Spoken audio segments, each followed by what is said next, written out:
Hello there. If you are also guilty of post and ghost,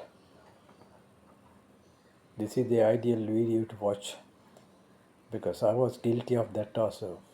What is posting and ghosting and why it affects your channel is explained in detail in this video. Watch till the end and let us know what you think about it.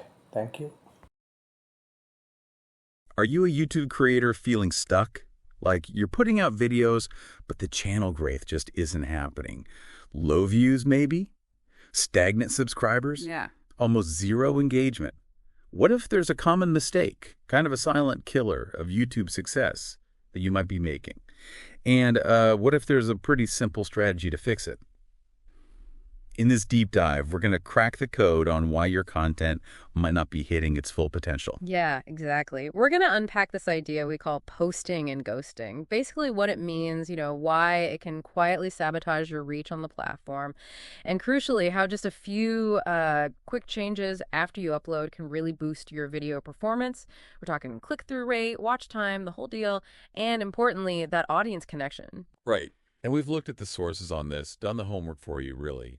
Our mission here is to pull out the absolute essential nuggets, give you that shortcut to understanding this, well, critical part of digital marketing and content creation on YouTube today.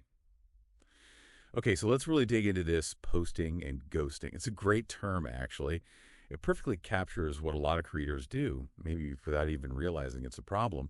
You spend hours, maybe days, crafting this amazing video. You hit publish, poof, you're gone. No replying to comments, no sharing it around, just nothing. It's like throwing a party and then immediately leaving the room. And what's really key here and kind of fascinating is how the YouTube algorithm sees this, or rather what it doesn't see. Our sources really emphasize those first, say, 24 to 48 hours after a video goes live. They are absolutely crucial. Think of it like the algorithm's little test phase. It pushes your content out to a small group first, Right. and then it watches, like really watches how people react immediately. So if you're ghosting, if there's no buzz, no replies from you, no signs of life around the video, that lack of early activity, it sends a pretty bad signal. It basically tells YouTube, maybe this one isn't sparking interest. And then, well, it stops promoting it as much. Doesn't matter how good the video actually is. Oh, wow. Okay. So hang on. If a creator pours like days into making this perfect piece of content, really high quality, Yeah. but then they drop off right after publishing, YouTube essentially ignores all that effort. It just sees, I don't know, an empty comment section and thinks, nah, not worth showing. That feels kind of unfair, doesn't it, given the work involved? It does feel counterintuitive, yeah. But you have to remember, the algorithm isn't really judging the artistic merit, Yeah. It's judging user behavior. If comments sit there unanswered, if the creator isn't visibly present and interacting, it signals low value or at least low current interest to the system. This obviously weakens that audience connection, makes the video look less engaging to YouTube's algorithms, and boom, there goes your potential reach. It's not just about being nice, I mean, it is, but it's also strategic. You're actively showing YouTube your content is alive and kicking. Right. Okay. That makes sense.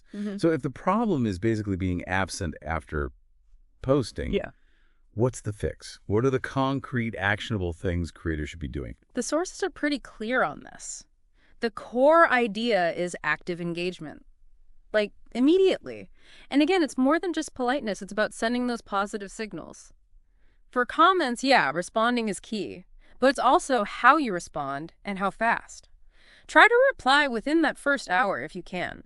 And don't just say thanks. Ask something back. Reference their comment. Maybe even pin your own comment at the top, like a question to get the ball rolling. Something like, what's one takeaway from this video for you? Spark that dialogue. Make people feel heard. Yeah, and building on that, the research points out it's not only about YouTube comments, right? You got to push it out externally too. Yeah. Share it on your other socials, X, Instagram, wherever you hang out online, maybe relevant Facebook groups or forums. Email list. Embed it on your blog. Amplify that initial signal. And crucially, track what's happening. Keep an eye on your analytics, your click-through rate, that's your thumbnail and title doing their job. your watch time, and your audience retention. Those numbers are basically your report card from the algorithm, aren't they? Absolutely spot on. A high click-through rate gets them in the door, tells YouTube, hey, people want to see this.